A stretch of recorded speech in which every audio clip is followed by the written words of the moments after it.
So hi guys, welcome to today's session of the Hindu Decode by Geoid. നമ്മുടെ ബ്രിക്സിനെ പറ്റിയിട്ടുള്ള ന്യൂസാണ്. Okay, BRICS ഇപ്പോൾ നടന്നിട്ടുണ്ടല്ലോ, 6-7 തീയതികളിൽ നടന്നിട്ടുണ്ടല്ലോ. ബ്രസീലിൽ വെച്ചിട്ടാണ്, നമ്മുടെ റിയോ ഡി ജനീറോയിൽ വെച്ചിട്ടാണ് നടന്നത്. 17ാമത്തെ ബ്രിക്സിൻ്റെ സമ്മിറ്റാണ്. ഓക്കെ, ഇപ്രാവശ്യം ബ്രസീലാണ് നയിക്കുന്നത് അല്ലേ. Brazil is now leading BRICS this year. നമ്മുടെ ചൈനയുടെ ഷി ജിൻപിങ്ങും അതേപോലെ റഷ്യയുടെ പുടിനും ഒന്നും പങ്കെടുത്തിട്ടില്ല. പക്ഷെ നമ്മുടെ പി എം ആയിട്ടുള്ള Modi did attend and made very important points. So നമ്മുടെ പി എം എന്താണ് അവിടെ പോയിട്ട് പറഞ്ഞതെന്ന് വെച്ചാൽ, പുള്ളി പറഞ്ഞത് ലോകം ഭയങ്കര അൺഫെയർ ആണ്. അതായത് മോസ്റ്റ്ലി കൺട്രീസ് ഒക്കെ, എസ്പെഷ്യലി ഈ ഗ്ലോബൽ സൗത്തിലുള്ള കൺട്രീസ്, ഇവർക്കൊന്നും വലിയ വലിയ ഡിസിഷൻസ് എടുക്കാൻ, okay, they don't have enough say in big global decisions എന്നാണ് പുള്ളി പറഞ്ഞത്. പിന്നെ പുള്ളി ഒരു ക്രെഡിബിലിറ്റി ഗ്യാപ്പിനെ പറ്റിയിട്ടൊരു കാര്യം പറഞ്ഞു. അതായത് important countries are not part of decision making bodies. Okay, many important countries are not part of decision making bodies എന്നാണ് പുള്ളി പറഞ്ഞത്. നമ്മുടെ UN സെക്യൂരിറ്റി കൗൺസിലിന്റെ കാര്യമൊക്കെയാണ് ഉദ്ദേശിച്ചത്. പിന്നെ ഡബിൾ സ്റ്റാൻഡേർഡിന്റെ ഒരു കാര്യം പറഞ്ഞു. അതായത് ഈ റിച്ച് ആയിട്ടുള്ള രാജ്യങ്ങൾ, റിച്ച് കൺട്രീസ് പുവർ നേഷൻസിനെ വളരെ അൺഫെയർ ആയിട്ടാണ് ട്രീറ്റ് ചെയ്യുന്നത് എന്നുള്ള കാര്യം പുള്ളി പറഞ്ഞിരുന്നു. പിന്നെ മോദിജി സപ്പോർട്ട് ചെയ്തിരുന്നു. അതായത് ബ്രിക്സിലോട്ട് പുതിയ ആൾക്കാരെ കൊണ്ടുവരുന്നതിൽ Modiji PM supported adding new members to BRICS to make it stronger. Okay. So, what are the key decisions from BRICS declaration എന്ന് നോക്കാം. ഒന്ന്, ഇറ്റ് ഹാസ് കണ്ടംഡ് ടെററിസം. അതായത് എസ്പെഷ്യലി നമ്മുടെ ഈ ഒരു പെഹൽഗാം ടെറർ അറ്റാക്ക്, അതേപോലെ നമ്മുടെ ക്രോസ് ബോർഡർ ടെററിസം ഫൈറ്റ് ചെയ്യുന്നതിന് വേണ്ടിയിട്ടുള്ള ഒരു സംസാരം ഉണ്ടായിരുന്നു. All members agree to work together to stop terrorism. Okay, ആ ഒരു ബോർഡർ കടന്നു വരുന്ന ടെററിസം ഫൈറ്റ് ചെയ്യാൻ വേണ്ടിയിട്ട്. അതേപോലെ it call for quick action on a global treaty against terrorism. Okay, UN reforms ആണ്. അതേപോലെ ഇസ്രായേൽ ഇറാൻ കോൺഫ്ലിക്റ്റിനെ പറ്റിയിട്ട് പറയുമ്പോൾ ബ്രിക്സ് പറഞ്ഞത് ഇസ്രായേലും US-ഉം ഇറാനും മേലെ നടത്തിയ അറ്റാക്ക് ഇന്റർനാഷണൽ ലോസിനെ വയലേറ്റ് ചെയ്യുന്നത് പോലെയാണെന്ന് പറഞ്ഞു. അതേപോലെ റഷ്യയും ചൈനയും നമ്മുടെ ഇന്ത്യനെയും ബ്രസീലിനെയും സപ്പോർട്ട് ചെയ്തിരുന്നു for the demand for a bigger role in the UN security council. Okay, ആ UN സെക്യൂരിറ്റി കൗൺസിൽ സപ്പോർട്ടിന്റെ ഒരു കാര്യമാണത്. അതേപോലെ പുതിയ മെമ്പേഴ്സിന്റെ കാര്യം എടുക്കുകയാണെന്നുണ്ടെങ്കിൽ ഇന്തോനേഷ്യ ഇപ്പോൾ ജോയിൻ ചെയ്തിട്ടുണ്ട് ബ്രിക്സിൽ as a new member. Okay, and 11 countries became partner countries. Partner countries എന്നുകൊണ്ട് ഉദ്ദേശിക്കുന്നത് നമുക്കറിയാലോ, ബ്രിക്സ് ഇപ്പോൾ എക്സ്പാൻഡ് ചെയ്തുകൊണ്ടിരിക്കുകയാണ്. ഓക്കെ, അപ്പോൾ എല്ലാവരും ഫുൾ ടൈം മെമ്പേഴ്സ് ആയിരിക്കില്ല. So it give some countries a special status. Okay, so they are invited to cooperate and attend meetings and collaborate on projects. Okay, without being official BRIC members.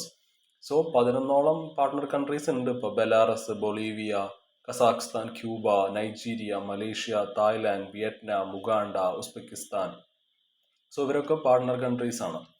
Okay, അതേപോലെ തന്നെ നമ്മുടെ climate ആക്ഷനെതിരെയുള്ളൊരു സംസാരം വന്നപ്പോൾ നമ്മുടെ it welcomed India's plan to host the COP33. ഒരു climate summit ആണത്. 2028 അത് നടക്കുന്നത്. ഇന്ത്യ ആയിരിക്കും ഹോസ്റ്റ് ചെയ്യുന്നുണ്ടാവുക. ഓക്കെ, അതേപോലെ തന്നെ ഇവിടേക്ക് ബ്രസീലിൽ എത്താൻ കാട്ടിയ മുമ്പ് നമ്മുടെ മോദിജി വേറെ കുറച്ച് സ്ഥലങ്ങൾ വിസിറ്റ് ചെയ്തിരുന്നു അല്ലെ. ഗാന, ട്രിനിഡാഡ് ആൻഡ് ടൊബാഗോ, അതേപോലെ അർജന്റീന, നമീബിയ ഒക്കെ വിസിറ്റ് ചെയ്തിട്ടാണ് പുള്ളി പോയത്. മെയിനായിട്ടുള്ള ഫോക്കസ് വാക്സിനും ടെക്നോളജി, ഫുഡ് സെക്യൂരിറ്റി, മിനറൽസിലൊക്കെയാണ്. Okay, and it shows India strong support for the global south and for building new economic partnership. Okay,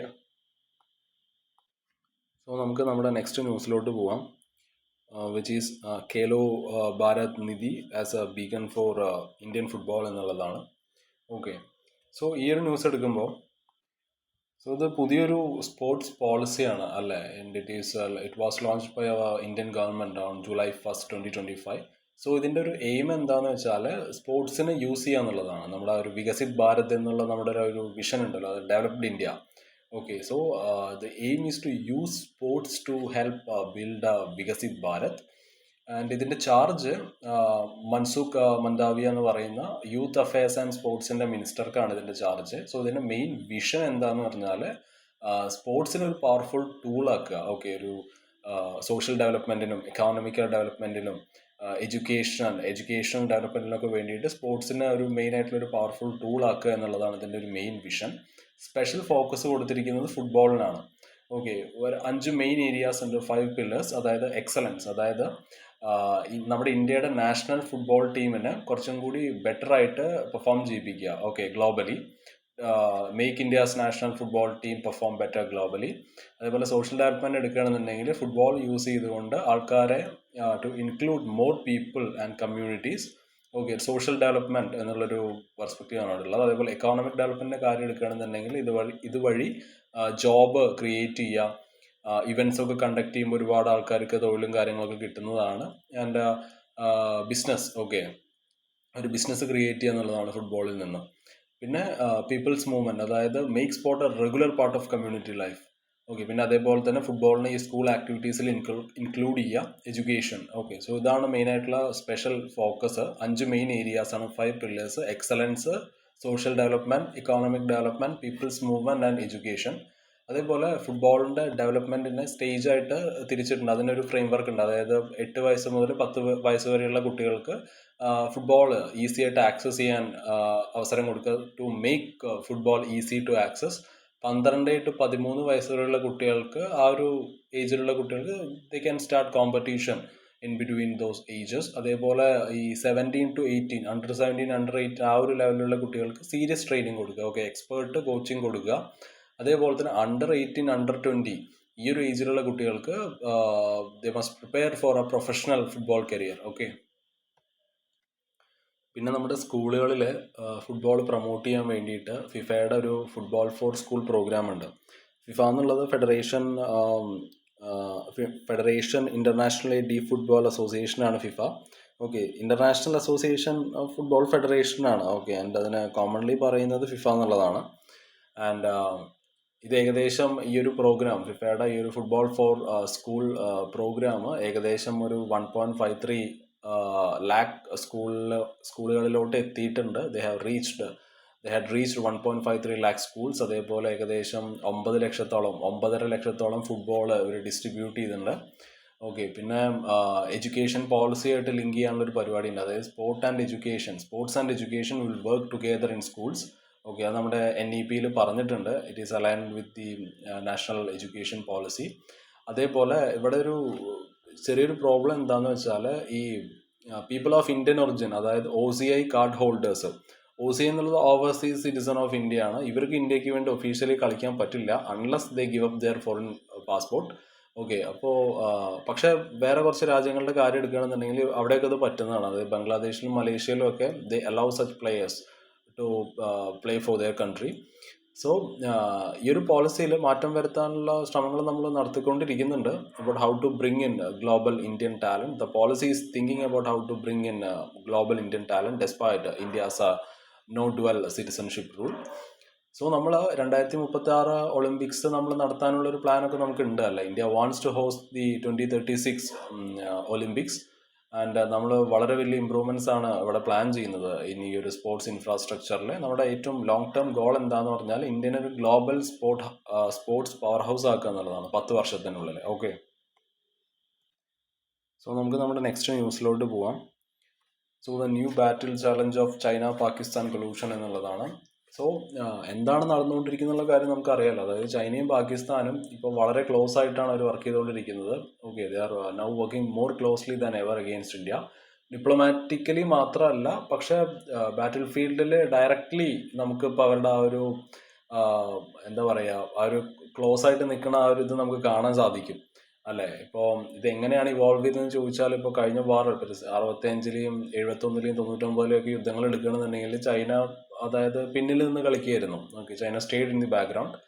and ഒരു മോറൽ അല്ലെങ്കിൽ ഒരു ഡിപ്ലോമാറ്റിക് സപ്പോർട്ട് മാത്രമായിരുന്നു പാകിസ്ഥാന് കൊടുത്തത്. പക്ഷെ നമ്മുടെ 2025 ഈ ഒരു കോൺഫ്ലിക്റ്റ് എടുക്കുമ്പോൾ China is actively helping Pakistan അല്ലേ, ഡ്യൂറിങ് മിലിറ്ററി ആക്ഷൻസ്. ഓക്കെ, നമ്മുടെ ഓപ്പറേഷൻ സിന്ദൂർ എടുക്കുകയാണെന്നുണ്ടെങ്കിൽ നമ്മുടെ ഈ പെഹൽഗാമിൽ ഉണ്ടായിട്ടുള്ള ആ ഒരു ടെറർ അറ്റാക്കിന് ശേഷം നമ്മൾ ഓപ്പറേഷൻ സിന്ദൂർ ലോഞ്ച് ചെയ്തു. ആൻഡ് ചൈന നമ്മുടെ പാകിസ്ഥാന് വളരെ സീക്രട്ടായിട്ട് ഒരുപാട് കാര്യങ്ങളിൽ ഹെൽപ്പ് ചെയ്തിട്ടുണ്ട്. ഓക്കെ, ഈ വെപ്പൺ സപ്ലൈ അതൊന്നാമത്തെ കാര്യം. രണ്ടാമത്തത് സാറ്റലൈറ്റ് ആൻഡ് ഡ്രോൺ സർവൈലൻസിനൊക്കെ പാകിസ്ഥാൻ ഹെൽപ്പ് ചെയ്തു.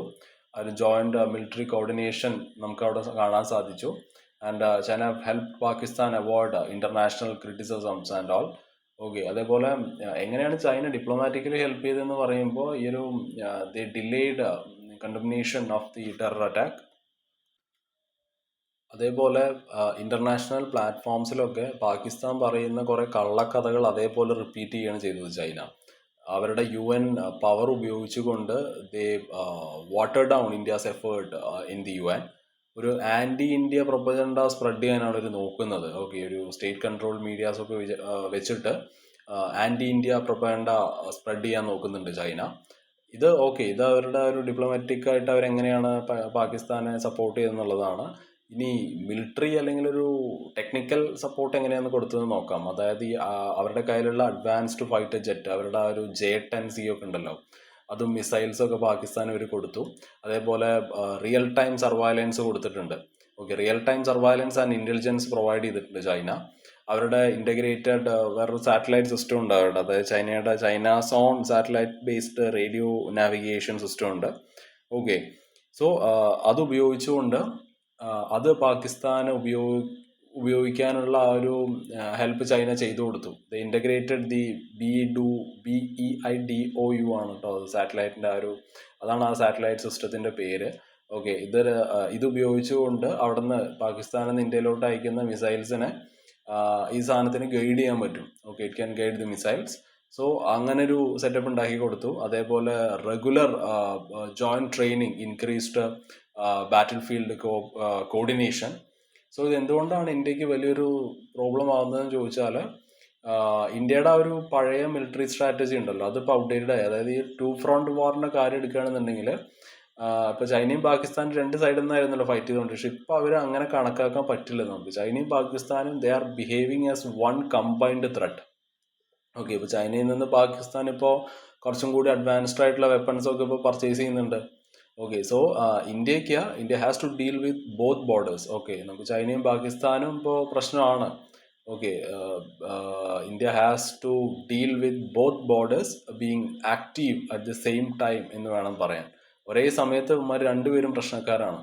പിന്നെ nuclear threat that no longer guarantees peace അല്ല, ഇവർ രണ്ടുപേരും നല്ല കോൺഫിഡൻ്റ് ആണ്. ഈ ഒരു കൺവെൻഷണൽ ടൈപ്പ് വാർ ഫൈറ്റ് ചെയ്യുന്നതിൽ ദേ ആർ വെരി കോൺഫിഡൻറ്റ്. നമ്മുടെ ചൈനയും പാകിസ്ഥാനും they are confident in fighting conventionally. അതേപോലെ ഇന്ത്യ എന്താണ് ചെയ്യേണ്ടതെന്ന് നോക്കുമ്പോൾ ഒരു നമ്മുടെ ചൈനയ്ക്ക് മേലെയുള്ള ആ ഒരു ഡിപ്ലോമാറ്റിക് പ്രഷർ കൂട്ടുകയാണ് നമ്മൾ വേണ്ടത്. ചൈനയെ കൊണ്ട് മറുപടി പറയിപ്പിക്കണം. Make China pay a political price for helping terrorist. അതേപോലെ നമ്മൾ കുറച്ചും കൂടി മിലിറ്ററി ടെക്നോളജിയിൽ നന്നായിട്ട് ഇൻവെസ്റ്റ് ചെയ്യണം. നമ്മൾ ഡ്രോൺസിൽ ഇൻവെസ്റ്റ് ചെയ്യണം, സർവൈലൻസ് കൂട്ടണം. We must invest in our smart warfare. അതേപോലെ സ്പെൻഡിങ്ങിന്റെ കാര്യം എടുക്കുകയാണെന്നുണ്ടെങ്കിൽ നമ്മൾ നമ്മുടെ ആ ഒരു ഡിഫൻസ് ബജറ്റ് ഇപ്പോൾ 13% ആണെന്ന് തോന്നുന്നല്ലോ ഇപ്പോൾ. സോ അതിന്റെ മേലേക്കായിട്ട് നമ്മൾ കൂട്ടണം. We must increase the defence budget beyond the current 13%. അതേപോലെ അവർക്ക് പ്രതീക്ഷിക്കാൻ പറ്റാത്ത രീതിയിൽ നിന്നൊക്കെ അടി കൊടുക്കാൻ പറ്റണം, എന്നാലേ കാര്യങ്ങൾ നടക്കുള്ളൂ. B unpredictable. Don't always respond in the same way. Use surprise tactics. ഇപ്പോൾ ചൈനയും ഇപ്പോൾ നമ്മളത് കൺക്ലൂഡ് ചെയ്യുമ്പോൾ ചൈനയും പാകിസ്ഥാനും ഇവർ രണ്ടുപേരും they are no longer acting separately. രണ്ടുപേരും ഇപ്പോൾ ഒന്നാണ്. They are now militarily, technically and diplomatically aligned. So ഇങ്ങനത്തെ ഒരു പുതിയൊരു kind of threat, this is a new kind of threat for India. And നമ്മളതായിട്ട് അഡാപ്റ്റ് ചെയ്യണം with smarter strategies and stronger capabilities.